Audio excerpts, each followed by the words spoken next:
sama-sama mengetahui bahwa saat ini kita telah memasuki tahun 2013. Itu juga artinya bahwa tinggal 2 tahun lagi sebelum kita memasuki tahun 2015. Tahun di mana kita diharapkan bisa mewujudkan Millennium Development Goals atau MDGs, termasuk MDG terkait air minum dan sanitasi. Dan mengutip kata-kata Bapak Wakil Presiden Budiono saat membuka acara ini, air identik dengan kehidupan. Masyarakat yang tidak memiliki akses pada air bersih, air minum, tentunya tidak akan memiliki tingkat kesejahteraan yang baik.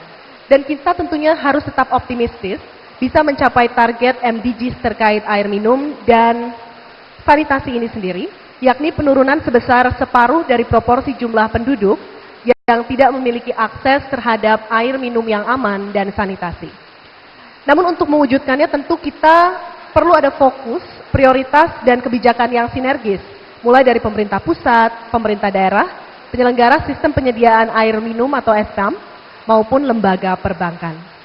Dan untuk membahas hari ini, kita akan segera menggelar diskusi panel yang diikuti 4 Menteri Kabinet Indonesia Bersatu Kedua. Pertama-tama kami undang untuk naik ke atas panggung Menteri Keuangan Republik Indonesia, Bapak Agus Martowardoyo. Kami persilahkan.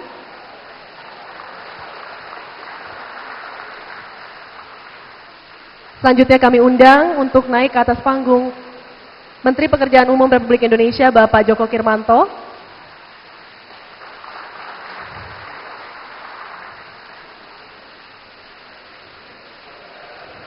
Kami undang pula Menteri Perencanaan Pembangunan Nasional Kepala Bappenas, Ibu Armida Alisyabana. Selamat siang, Pak. Silakan, Pak.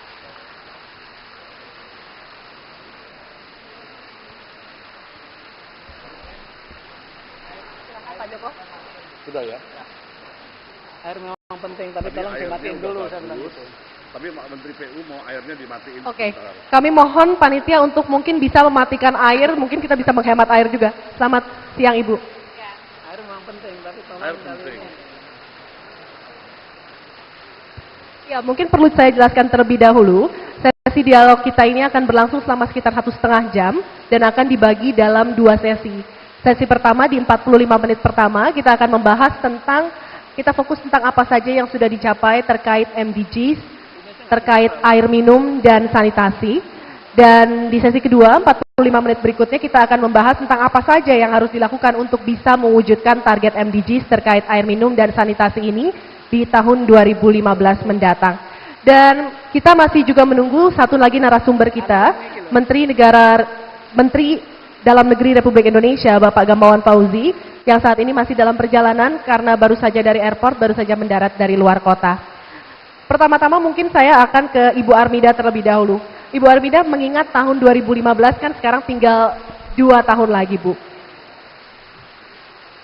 Bagaimana sebenarnya sampai saat ini kemajuan yang telah dicapai terkait target MDGs terkait air minum dan sanitasi ini sendiri?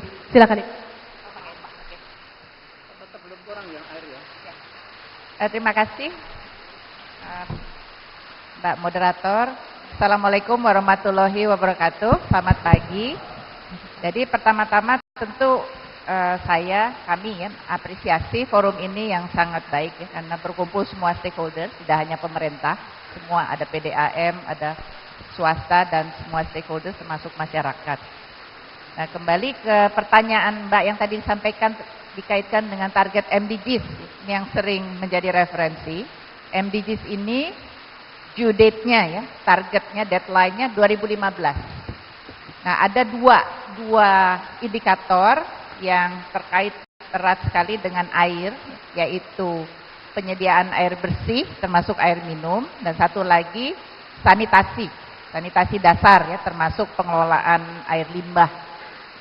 Nah, dari 2 indikator ini, target itu merupakan komitmen kita ya untuk MDGs di 2015 adalah untuk air bersih 68% coverage-nya. Kemudian untuk sanitasi dasar 62%. Nah, kemudian kita bandingkan ya, tadi pertanyaannya ini sudah sampai berapa jauh begitu pencapaiannya. Kita bandingkan dengan 2011. Angka terakhir itu 2011 ya, yang air minum pencapaiannya sekitar 55%. Jadi artinya apa? Artinya masih ada gap ya, atau selisih sekitar 13% percentage point ya. Itu yang air minum. Kemudian yang sanitasi gapnya lebih kecil. Pencapaiannya sekarang 55%. Target di 2015 adalah sekitar 62%. Jadi gapnya 7%. Nah, tetapi ada variasi ya. Tentu kita juga harus ingat Indonesia negara yang sangat luas. Ada daerah perkotaan, pedesaan ya, dan sebagainya itu.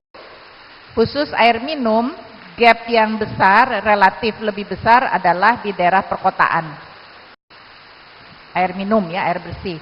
Kemudian untuk yang sanitasi, meskipun kelihatan gapnya itu relatif lebih kecil, tetapi sesungguhnya gap yang besar pencapaian itu masih ya dijumpai di pedesaan.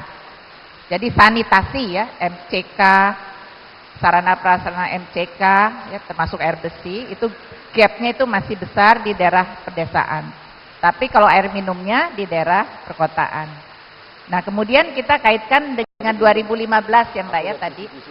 Nah, 2015